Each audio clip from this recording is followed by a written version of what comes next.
ইহার প্রভাবে তপোবনে হিংসা, দ্বেষ, বৈর, মাৎসর্য কিছুই নাই। ভুজঙ্গেরা আতপতাপিত হইয়া শিখির শিখা কলাপের ছায়ায় সুখে শয়ন করিয়া আছে। হরিণ শাবকেরা সিংহ শাবকের সহিত সিংহীর স্তন পান করিতেছে। করব সকল ক্রীড়া করিতে করিতে শুণ্ড দ্বারা সিংহকে আকর্ষণ করিতেছে। মৃগকুল অব্যাকুল চিত্তে বৃক্ষের সহিত একত্র চরিতেছে এবং সুখ বৃক্ষও মুকুলিত হইয়াছে। বোধহয় যেন সত্যযুগ কলিকালের ভয়ে পলাইয়া তপোবনে আসিয়া অবস্থিত করিতেছে। অনন্তর ইতস্তত দৃষ্টি নিক্ষেপ করিয়া দেখিলাম, আশ্রমস্থিত তরুগণের শাখায় মুনিদিগের বলকল শুকাইতেছে, কমণ্ডলু ও জপমালা ঝুলিতেছে। মূল দেশে বসিবার নিমিত্ত বেদী নির্মিত হইয়াছে। বোধহয় যেন বৃক্ষ সকলও তপস্বী বেশ ধারণপূর্বক তপস্যা করিতে আরম্ভ করিয়াছে। এই সকল দেখিতেছিলাম। এমন সময়ে মুনিকুমার হারিত আমাকে সেই রক্তশোকতরুর ছায়ায় বসাইয়া পিতার চরণারবিন্দ বন্দনাপূর্বক স্বতন্ত্র এক আসনে উপবিষ্ট হইলেন। অন্যান্য মুনিকুমারেরা মদ্যদর্শনে সাতিশয় কৌতুকাবিষ্ট ও ব্যগ্র হইয়া হারিতকে জিজ্ঞাসা করিলেন, সখে, এই সুখ শিশুটি কোথায় পাইলে? হারিত কহিলেন, স্নান করিতে যাইবার সময় পথিমধ্যে দেখিলাম এই সুখ শিশু আপন কুলায় হইতে পতিত হইয়া ভূতলে বিলুণ্ঠিত হইতেছে। ইহাকে তাদৃশ বিষম দুরবস্থাপন্ন দেখিয়া আমার অন্তঃকরণে করুণোদয় হইল। কিন্তু যে বৃক্ষ হইতে পতিত হইয়াছিল তাহাতে আরোহণ করা আমাদিগের অসাধ্য বোধ হওয়াতে সঙ্গে করিয়া লইয়া আসিয়াছি। এই স্থানে থাকুক, সকলকে যত্নপূর্বক ইহার রক্ষণাবেক্ষণ করিতে হইবে। হারিতের এই কথা শুনিয়া ভগবান জাবালি কৌতূহলাক্রান্ত হইয়া আমার প্রতি চক্ষু নিক্ষেপ করিলেন। তাহার প্রশান্ত দৃষ্টিপাত মাত্রেই আমি আপনাকে চরিতার্থ ও পবিত্র জ্ঞান করিলাম। তিনি পরিচিতের ন্যায় আমাকে বারংবার নেত্রগোচর করিয়া কহিলেন, এই পক্ষী আপন দুষ্কর্মের ফল ভোগ করিতেছে। সেই মহর্ষি কালত্রয়দর্শী, তপস্যার প্রভাবে ভূত, ভবিষ্যৎ, বর্তমানের ন্যায় দেখেন এবং জ্ঞানচক্ষু দ্বারা সমস্ত জগৎ করতল স্থিতি বস্তুর ন্যায় দেখিতে পান। সকলেই তাহার প্রভাব জানিতেন। তাহার কথায় কাহারও অবিশ্বাস হইল না। মুনিকুমারেরা ব্যগ্র হইয়া জিজ্ঞাসা করিলেন, এ কি দুষ্কর্ম করিয়াছে? কিরূপেই বা তাহার ফল ভোগ করিতেছে? জন্মান্তরে কোনো জাতি ছিল? কেনই বা পক্ষী হইয়া জন্মগ্রহণ করিল? অনুগ্রহপূর্বক ইহার দুষ্কর্ম বৃত্তান্ত বর্ণন করিয়া আমাদিগের কৌতুকাক্রান্ত চিত্তকে পরিতৃপ্ত করুন। মহর্ষি কহিলেন, সে কথা বিস্ময়জনক ও কৌতুকাবহ বটে, কিন্তু অতি দীর্ঘ, অল্পক্ষণের মধ্যে সমাপ্ত হইবেক না। এক্ষণে দিবাবসান হইতেছে, আমাকে স্নান করিতে হইবেক। তোমাদিগেরও দেবার্চনার সময় উপস্থিত। আহারাদি সমাপন করিয়া সকলে নিশ্চিত হইয়া বসিলে আমি ইহার আদ্যপান্ত সমস্ত বৃত্তান্ত বর্ণন করিব। আমি বর্ণন করিলেই সমুদয় জন্মান্তর বৃত্তান্ত ইহার স্মৃতিপথা রূঢ় হইবে। মহর্ষি এই কথা কহিলেন। মুনিকুমারেরা গাত্রোত্থানপূর্বক স্নান, পূজা প্রভৃতি সমুদায় দিবস ব্যাপার সম্পন্ন করিতে লাগিলেন। ক্রমে দিবাবসান হইল। মুনিজনেরা রক্তচন্দন সহিত যে অগ্রদান করিয়াছেন সেই রক্তচন্দনে অনুলিপ্ত হইয়াই যেন রবি রক্তবর্ণ হইলেন। রবির কিরণ ধরাতল পরিত্যাগ করিয়া কমলবন ত্যাগ করিয়া তরুশিখরে এবং তদনন্তর পর্বত শৃঙ্গে আরোহণ করিল। বোধ হইল যেন পর্বত শিখর সুবর্ণে মণ্ডিত হইতেছে। রবি অস্তগত হইলে সন্ধ্যা উপস্থিত হইল। সন্ধ্যা সমীরণে তরুশাখা সকল সঞ্চালিত হইলে বোধ হইল যেন তরুগণ বিহগদিগকে নিজ নিজ কুলায় আগমন করিবার নিমিত্ত অঙ্গুলি সংকেত দ্বারা আহ্বান করিল। বিহগকুলু কলবর করিয়া যেন তাহার উত্তর প্রদান করিল। মুনিজনেরা ধ্যানে বসিলেন ও বৃদ্ধাঞ্জলি হইয়া সন্ধ্যার উপাসনা করিতে লাগিলেন। দুর্যমান হোমধেনুর মনোহর মুগ্ধ ধারাধ্বনি আশ্রমের চতুর্দিক ব্যপ্ত করিল। পরিবর্ণ কুশ দ্বারা অগ্নিহোত্রবেদী আচ্ছাদিত হইল। দিনের বেলায় দিনকরের ভয়ে গিরিগুহায় অভ্যন্তরে লুকাইয়াছিল। এই সময় পাইয়া অন্ধকার তথা হইতে সহসা বহির্গত হইল। সন্ধ্যা ক্ষয় প্রাপ্ত হইলে তাহার শোকে দুঃখিত তিমিররূপ মলিন বসনে অবগুণ্ঠিত হইয়া বিভাবরী আগমন করিল। ভাস্করের প্রতাপে গ্রহগণ তস্করের ন্যায় ভয়ে লুকাইয়াছিল। অন্ধকার পাইয়া অমনি গগনমার্গে বহির্গত হইল। পূর্ব দিগভাগে সুধাংশুর অংশু অল্প অল্প দৃষ্টিগোচর হওয়াতে বোধ হইল যেন প্রিয় সমাগমে আহ্লাদিত হইয়া পূর্ব দিক দর্শন বিকাশ পূর্বক মন্দ মন্দ হাসিতেছে। প্রথমে কলামাত্র, ক্রমে অর্ধমাত্র, ক্রমে ক্রমে সম্পূর্ণ মণ্ডল শশধর প্রকাশিত হওয়াতে সমুদয় তিমির বিনষ্ট হইয়া গেল। কুমুদিনী বিকশিত হইল। মন্দ মন্দ সন্ধ্যা সমীরণ সুখাসীন আশ্রম মৃগগণকে আহ্লাদিত করিল। জীবলোক আনন্দময়, কুমুদ গন্ধময় ও তপোবন জ্যোৎস্নাময় হইল। ক্রমে ক্রমে চাবিদণ্ড রাত্রি হইল। হারিত আহারাদি সমাপন করিয়া আমাকে লইয়া ঋষিকুমারদিগের সমবিহারে পিতার সন্নিধানে উপস্থিত হইলেন। দেখিলেন তিনি বেত্রাসনে বসিয়া আছেন। জালপাদনামা শিষ্য তালবৃন্ত ব্যজন করিতেছেন। হারিত পিতার সম্মুখে কৃতাঞ্জলিপুটে দণ্ডায়মান হইয়া বিনয় বচনে কহিলেন, তাত আমরা সকলেই এই সুখ শিশুর বৃত্তান্ত শুনিতে অতিশয় উৎসুক।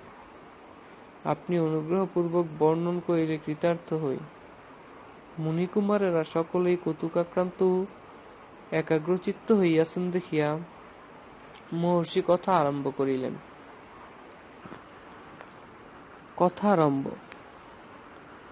অবন্তী দেশে উজ্জয়িনী নামে নগরী আছে, যে স্থানে ভুবনত্রয়ের স্বর্গস্থিতি সংহারকারী মহাকালাবিধান ভগবান দেবাদিদেব মহাদেব অবস্থিতি করেন, যে স্থানে শিপ্রা নদী তরঙ্গরূপ ভ্রুকুটি বিস্তার পূর্বক ভাগীরথীর প্রতি উপহাস করিয়া বেগবতী হইয়া প্রবাহিত হইতেছে, তথায় তারাপীর নামে মহাযশস্বী তেজস্বী প্রবল প্রতাপ নরপতি ছিলেন। তিনি অর্জুনের ন্যায় নিজ ভুজবলে অখণ্ড ভূমণ্ডল জয় ও প্রজাগণের ক্লেশ দূর করিয়া সুখে রাজ্য ভোগ করেন।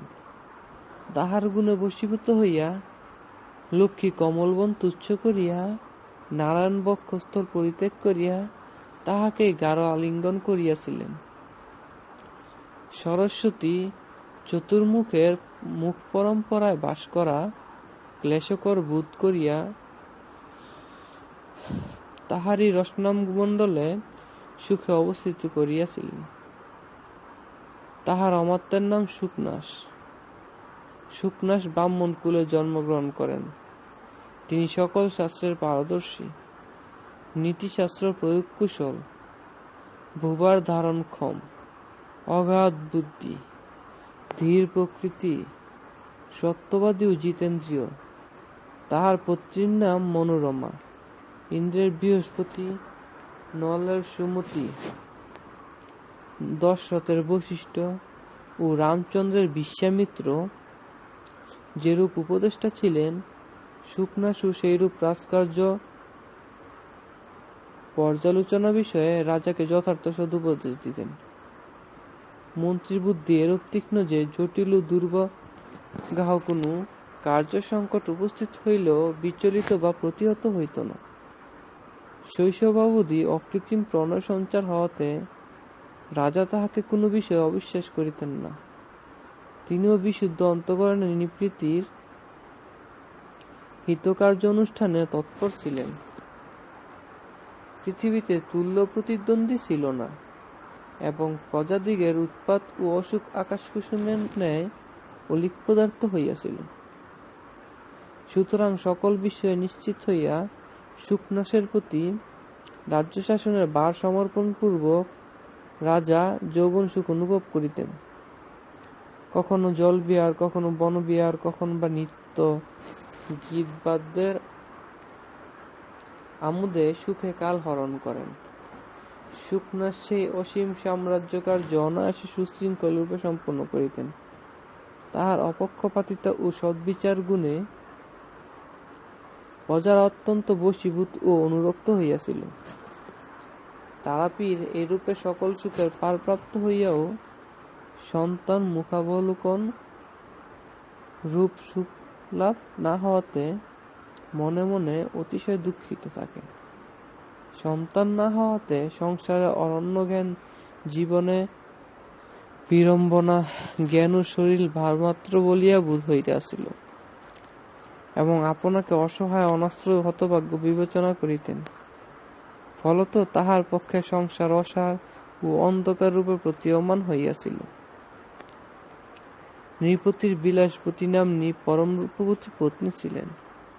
কন্দর্পের রতি ও শিবের পার্বতী যেরূপ পরম প্রণয়িনী, বিলাসবতী ও সেইরূপ রাজার পরম প্রণয় সম্পদ ছিলেন। একদা মহিষী অতিশয় দুঃখিত অন্তঃকরণে অন্তঃপুরে বসিয়া আছেন। এমন সময় নরপতি তথায় উপস্থিত হইয়া দেখিলেন, মহিষী বাম করতলে কপোলদেশ সংস্থাপিত করিয়া বিষণ্ণবদনে রুদন করিতেছেন। অঙ্গের ভূষণ অঙ্গ হইতে উন্মোচন করিয়া ফেলিয়া দিয়াছেন। অঙ্গরাগ বা অঙ্গসংস্কার কিছুমাত্রই নাই। সখীগণ নিঃশব্দে ও দুঃখিত চিত্তে পার্শ্বে বসিয়া আছেন। অন্তঃপুরবিদ দ্বারা অনতিদূরে উপবিষ্ট হইয়া প্রবোধ বাক্যে আশ্বাস প্রদান করিতেছে।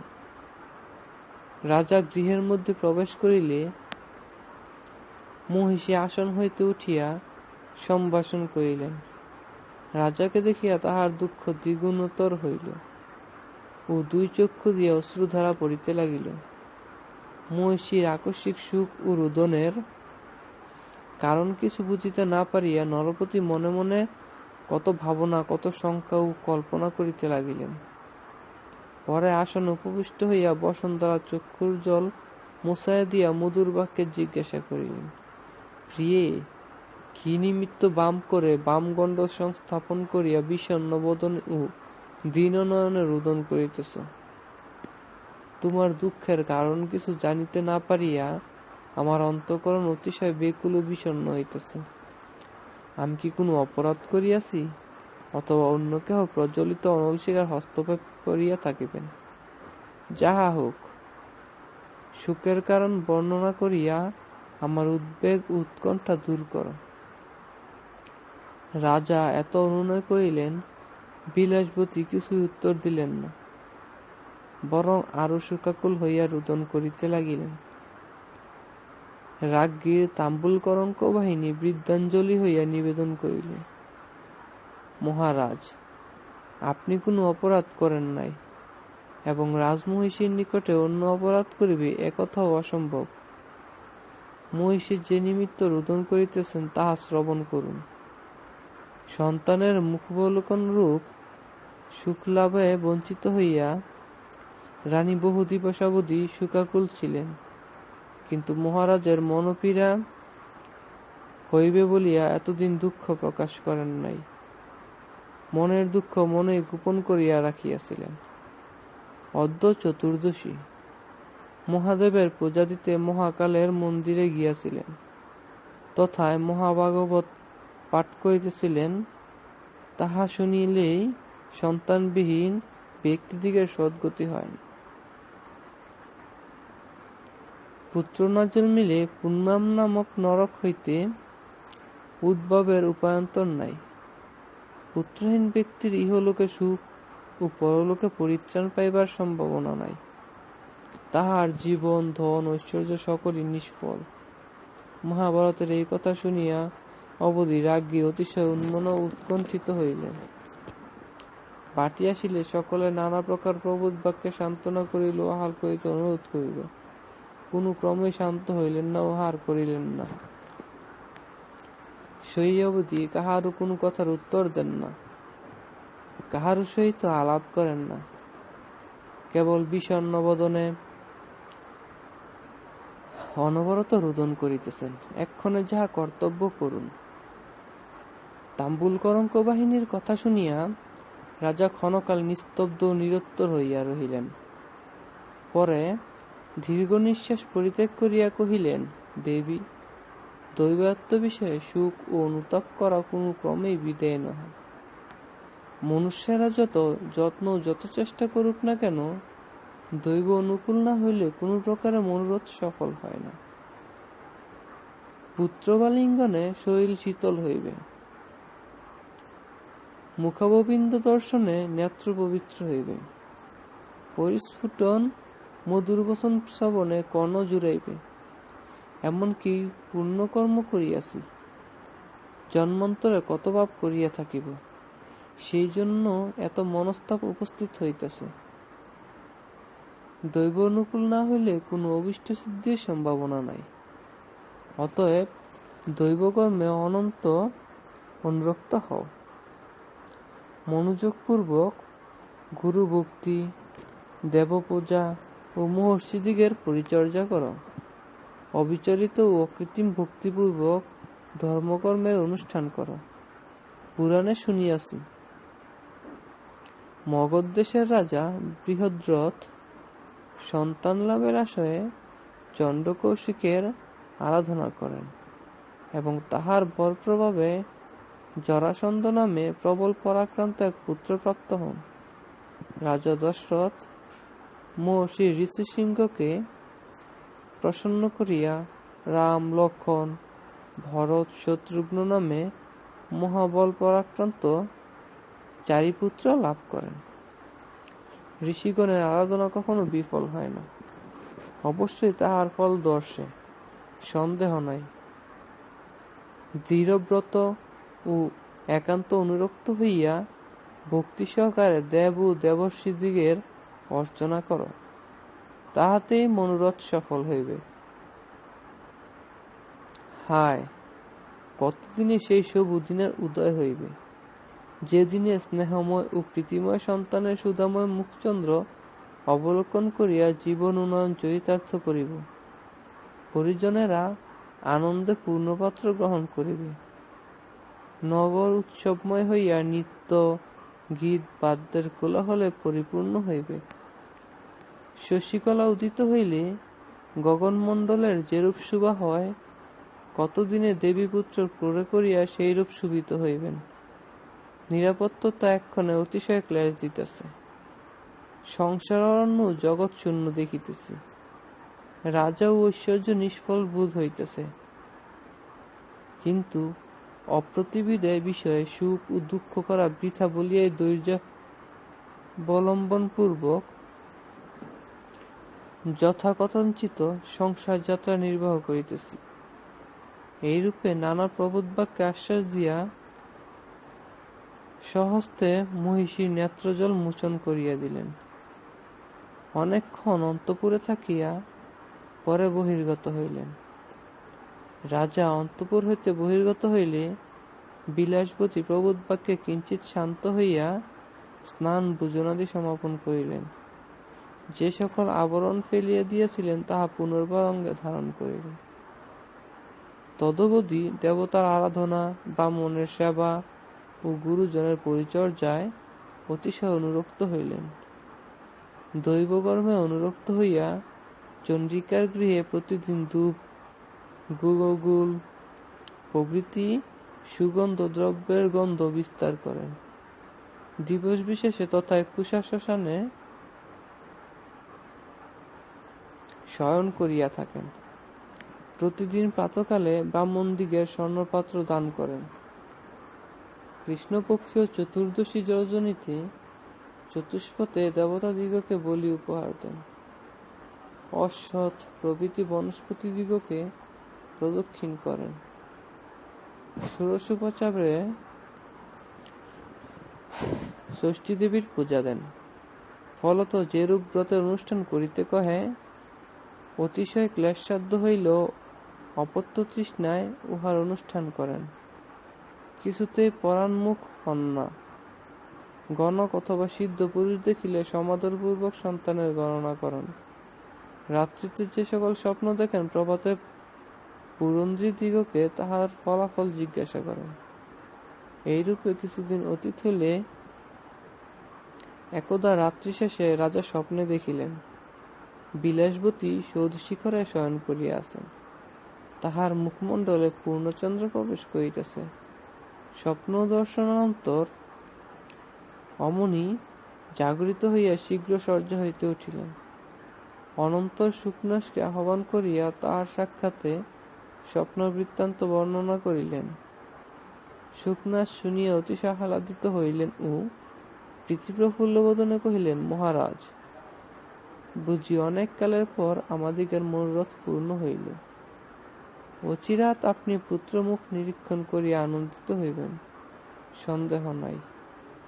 আমিও আজি রজনীতে স্বপ্নের প্রশান্ত মূর্তি দিব্যাকৃতি এক ব্রাহ্মণকে মনোরমার উৎসঙ্গে বিকশিত পুণ্ডরিক নিক্ষেপ করিতে দেখিয়াছি।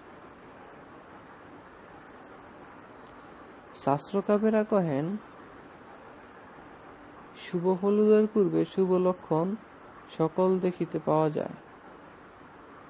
যদি আমাদিগের চিরপ্রার্থিত মনোরথ সম্পন্ন হয়, তাহা হইলে ইহা অপেক্ষা আহ্লাদের বিষয় কি আছে। রাত্রি শেষে যে স্বপ্ন দেখা যায় তাহা প্রায় বিফল হয় না।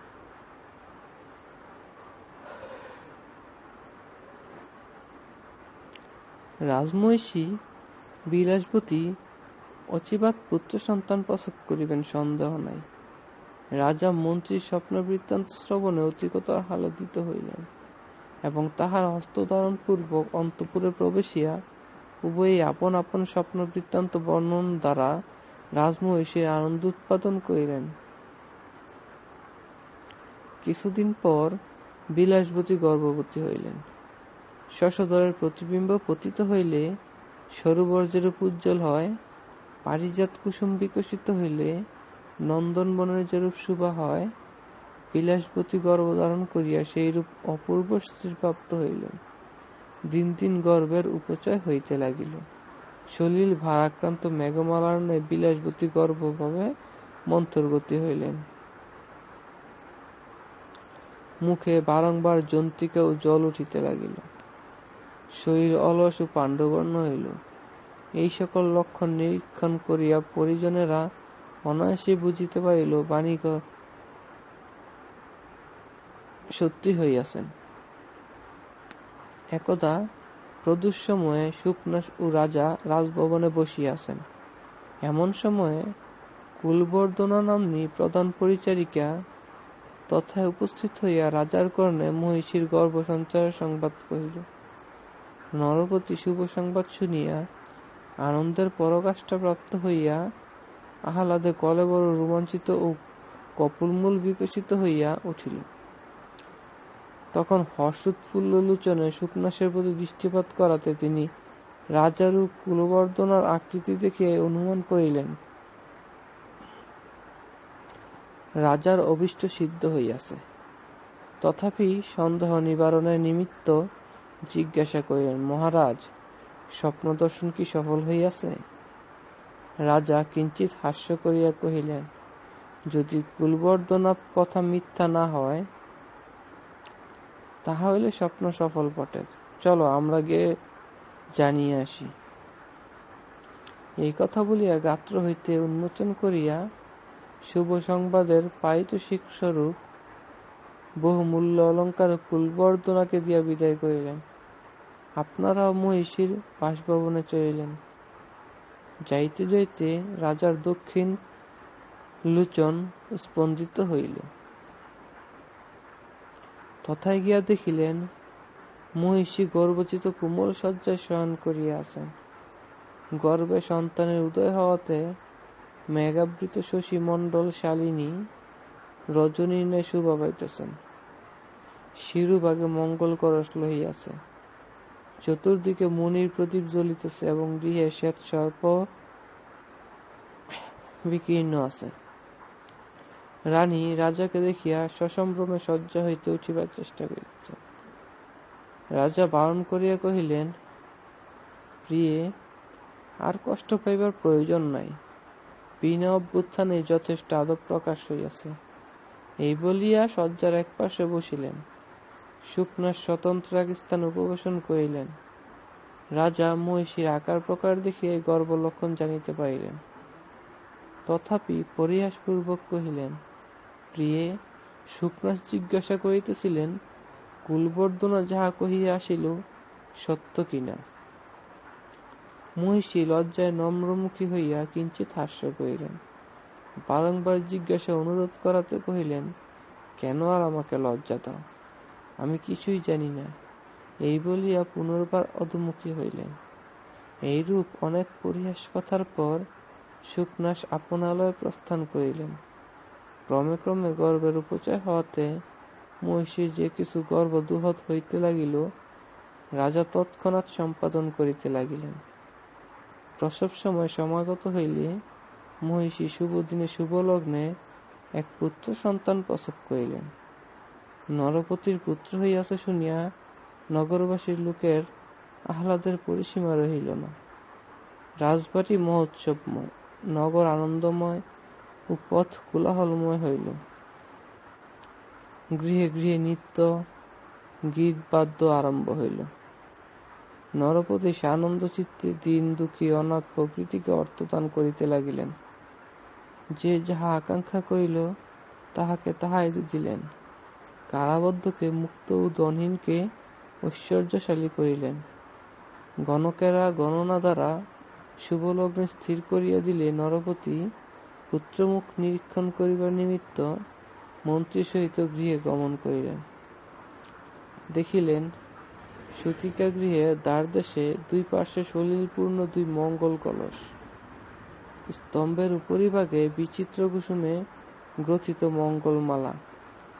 পুরন্দ্রীবর্গ কেহ বা ষষ্ঠী দেবীর পূজা করিতেছে, কেহ বা মাতৃকাগণের বিচিত্র মূর্তি চিত্রপটে লিখিতেছে। ব্রাহ্মণেরা মন্ত্রপাঠ পূর্বক সূতিকা গৃহের অভ্যন্তরে শান্তি জল নিক্ষেপ করিতেছেন। পুরোহিতেরা নারায়ণের সহস্রনাম পাঠ করিয়া শুভ সস্তায়ন করিতেছেন। রাজা জল ও অনল স্পর্শপূর্বক সূতিকা গৃহের অভ্যন্তরে প্রবেশ করিলেন। দেখিলেন রাজকুমার মহিষীর অঙ্কে শয়ন করিয়া সূতিকা গৃহ উজ্জ্বল করিয়া রহিয়াছে। দেহপ্রভায় দীপপ্রভা তিরোহিত হইয়াছে। এরূপ অঙ্গসৌষ্ঠব ও রূপলাবণ্য যে হঠাৎ দেখিলে বোধ হয় যেন সাক্ষাৎ রাজকুমার রূপে অবতীর্ণ হইয়াছেন। রাজা নিমিষশূন্য লোচনে বারংবার দেখিতে লাগিলেন, কিন্তু অন্তঃকরণ তৃপ্ত হইল না। যতবার দেখেন অদৃষ্টপূর্ব ও অভিনব বোধ হয়। সস্প্রিয় ও প্রীতিবিস্ফোরিত নেত্র দ্বারা পুনঃ পুনঃ অবলোকন করিয়া নব নব আনন্দ অনুভব করিতে লাগিলেন এবং আপনাকে চরিতার্থ ও পরম সৌভাগ্যশালী জ্ঞান করিলেন। শুকনাস সতর্কতাপূর্বক বিস্ময় বিকশিত নয়নে রাজকুমারের অঙ্গ প্রত্যঙ্গ বিলক্ষণ রূপে পরীক্ষা করিয়া কহিলেন, মহারাজ, দেখুন, কুমারের অঙ্গে চক্রবর্তী ভূপতির লক্ষণ সকল লক্ষিত হইয়াছে। করতলে শঙ্খ চক্র রেখা, চরণতলে পতাকা রেখা, প্রশস্ত ললাট, দীর্ঘ লোচন, উন্নত নাসিকা, লোহিত অধর, এই সকল চিহ্ন দ্বারা মহাপুরুষ লক্ষণ প্রকাশ পাইতেছে।